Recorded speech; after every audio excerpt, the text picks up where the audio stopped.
From a determined woman's quest to uncover her true lineage, to a man's battle against the consequences of a fleeting encounter, and a father's struggle with doubts that have shaped his relationship with his daughter, these heart-wrenching cases reveal the complexities of relationships, the power of truth, and the unyielding human spirit. The courtroom becomes a stage for raw emotions, as lives are changed forever with the reveal of DNA results. When I was 13 years old, I had a father figure in my life. Ms. Myers stood in front of the court and talked about how she really wanted to know who her dad was. She made a list of 13 men who could be her dad, which her mom, Miss Madrigal, gave her. When she was 13, a person who was like a dad to her left, and that made her want to understand things better. Her mom's list of possible dads grew slowly over a year or so, but it seemed like her mom wasn't taking it very seriously. Miss Madrigal, her mom, also talked in court. She explained that she was 17 years when she was expecting with Miss Myers. But you gotta realize I was 17. So any calculation within that time, I could have been way off. And said the timing might not be exact because of when she found out when she was expecting. She said the list of dads came from this uncertainty, not from making things up. One of the guys on the list, Mr. McCraney, admitted in court that he had a short interaction with Miss Madrigal. The court found out that Miss Madrigal had been involved with another guy on the list, Mr. Smith, around the same time. But it was hard to find the truth, because they didn't spend much time together. Miss Myers talked about how all of this made her feel really mixed up and like she didn't know where she came from. She talked to her mom and said she felt abandoned and confused about her family background. Her mom said that even though things were complicated, she still chose to have her and that the timing just made it all confusing. Then there was a big moment in court when they got the results of a DNA test. The first test said that Mr. Smith wasn't her dad, but the second test said that Mr. McCraney was her real dad. You are the father. There it is. Did you faint, Mr. McCraney? This was really surprising, and Mr. McCraney couldn't believe it. He didn't expect this outcome at all. The video begins with a shocking confession from Mr. Manser, leading to a courtroom drama that changes the course of his life. He recalls that 12 hours of his life resulted in a 5-year sentence in the Department of Corrections. The woman involved was a close friend of his aunt, and they all lived in the same small community. While they had known each other, Mr. Manser clarifies that their encounter was limited, despite any differing versions. Mr. Manser believes that the nature of their interaction doesn't really matter in light of the events that unfolded. Some of his confessions raise the possibility that he could be the father of her child. He claims that he only learned about the child in 1995 when he was served with court papers. I didn't find out anything about the child until I was served with papers in 1995. He explained that due to various circumstances, he couldn't make it to the court, which led him to being declared the father by default. Consequently, he was charged with criminal non-payment of child support. Several years passed before Mr. Manser was arrested for not paying child support. He expresses gratitude for a show that helped him confirm whether he was indeed the child's father. He defends his inability to show up in court, citing fear and other challenges. He clarifies that he didn't pay child support for around 8 years, not 3. He details his payment history after serving time in prison. In a moment of self-reflection, Mr. Manser acknowledges that his stubbornness has contributed to the pain he and others have experienced. He remains adamant about not being proven the child's father. The judge reveals details about a previous DNA test where Mr. Manser's information was missing, highlighting his absence during the test. Another lab record from 1995 is presented as evidence. The situation intensifies as emotions run high. I don't care what your version was. I was far from a one-night stand. Living across the street from each other? Far from a one-night stand. My wife's gonna be upset because I live across the street. Mr. Manson asserts that he didn't submit a DNA test, and the woman involved responds emotionally, expressing her frustration. The DNA test results shock everyone, as they exclude Mr. Manser as the father of the child.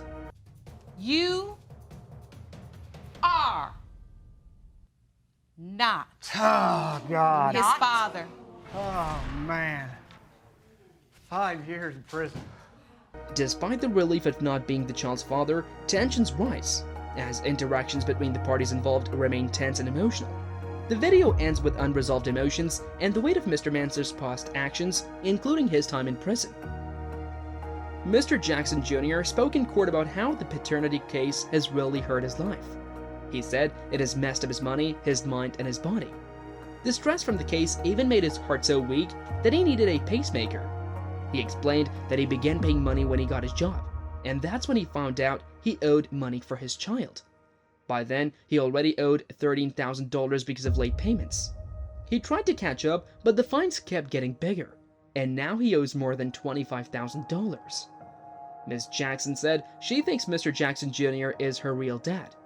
She remembered that he wasn't always sure when she was a kid.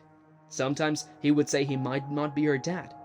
He admitted he had doubts due to certain factors.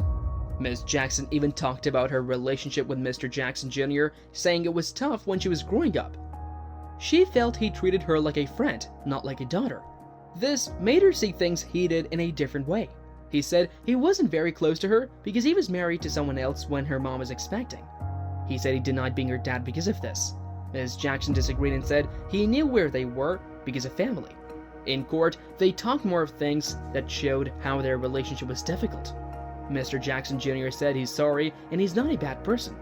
He tried to talk to Ms. Jackson, but she didn't want to talk. Ms. Jackson remembered a time when she asked him for money for ice cream, but he said no and then bought alcohol.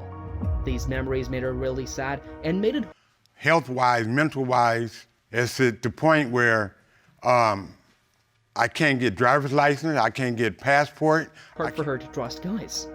They both talked about how much they hurt because of all this. Ms. Jackson said the whole situation made her feel bad in her head and made it hard for her to pick good friends.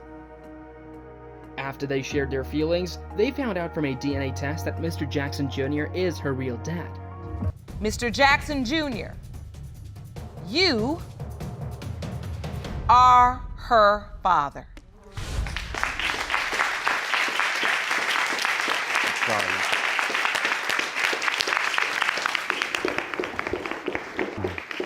I'm so sorry.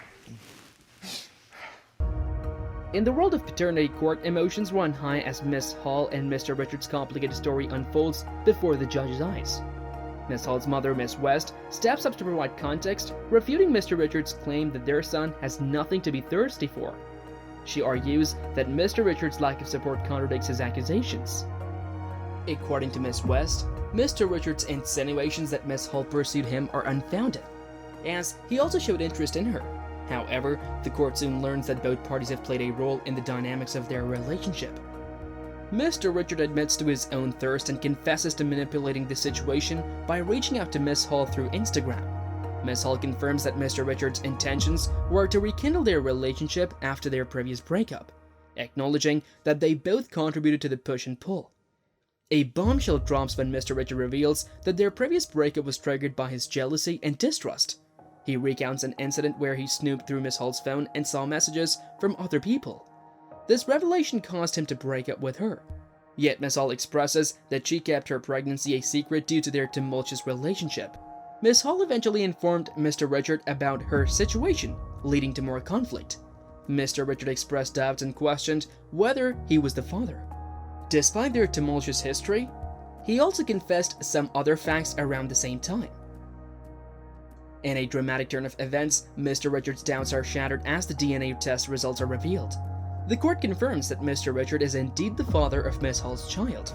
Mr. Richards, you are the father. Thank you. Thank you. Thank you. You are the father. Thank you.